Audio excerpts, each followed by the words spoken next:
पहा आता मी हे तेल ठेवलेलं आहे कढईमध्ये गरम करायला. आणि आता मी हे हिरव्या कैरीचे आंबट बेसन करणार आहे. त्यासाठी कांदा, गोड लिंब, लाल मिरच्या आणि हे कैरी बारीक चिरून घेतल्या आणि कोथिंबीर. आता थोडं आता तेल झालेलं आहे.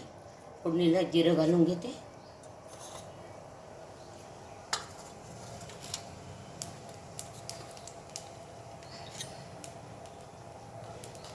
थोडं हिंग घालते.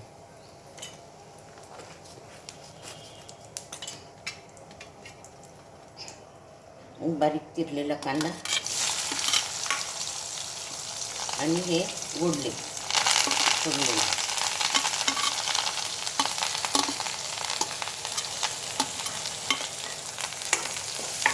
छान होते ते कांदा छान गुलाबी.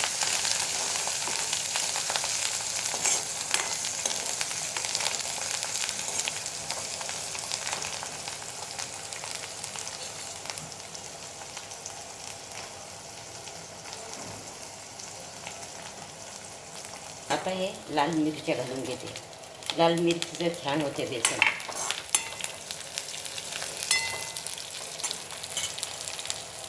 त्यामध्ये हळद घालून घेते. याच्यामध्ये चवीपुरतं मीठ घालून घेते.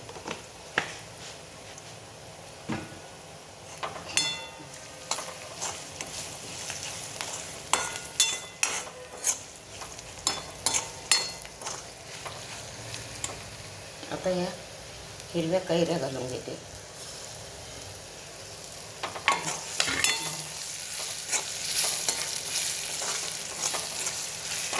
तोपर्यंत बेसन घेतलेलं आहे. त्यामध्ये थोडं पाणी घालून घेते आणि याला भिजवून घेते.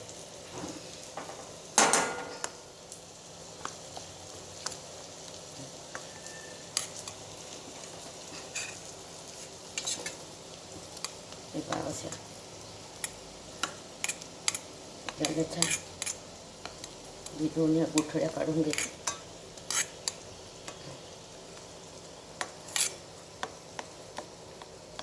आता ह्या बेसनाच्या गुठळ्या काढून घेतलेल्या आहे मी यामध्ये ओतून घेते.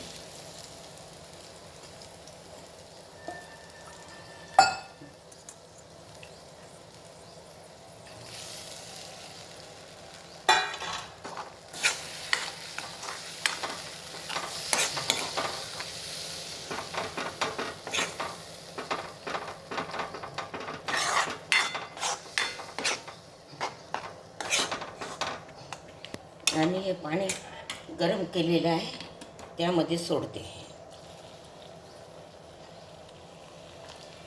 अशा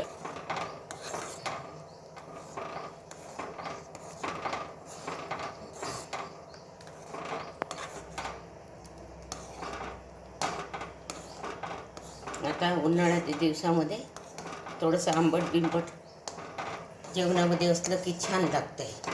हे आंबट बेसन आणि त्याच्याबरोबर भाकरी ज्वारीची खूप सुंदर वाटते. हे बघा आता याला शिजू देते. हे बघा आता हे छान शिजलेलं आहे. त्यामध्ये हे कोथिंबीर घालून घेते. त्याला छान आंबट बेसन अशा प्रकारचं. हे बघा हे बेसन आंबट बेसन हिरव्या कैरीचे, तोंडी लावायला हिरव्या कैरी, कांदा आणि ही ज्वारीची भाकर असं मी बेत केलेलं आहे. ही रेसिपी तुम्हाला आवडली असेल तर माझ्या ग्रामीण चॅनलला सबस्क्राईब करा, लाईक करा.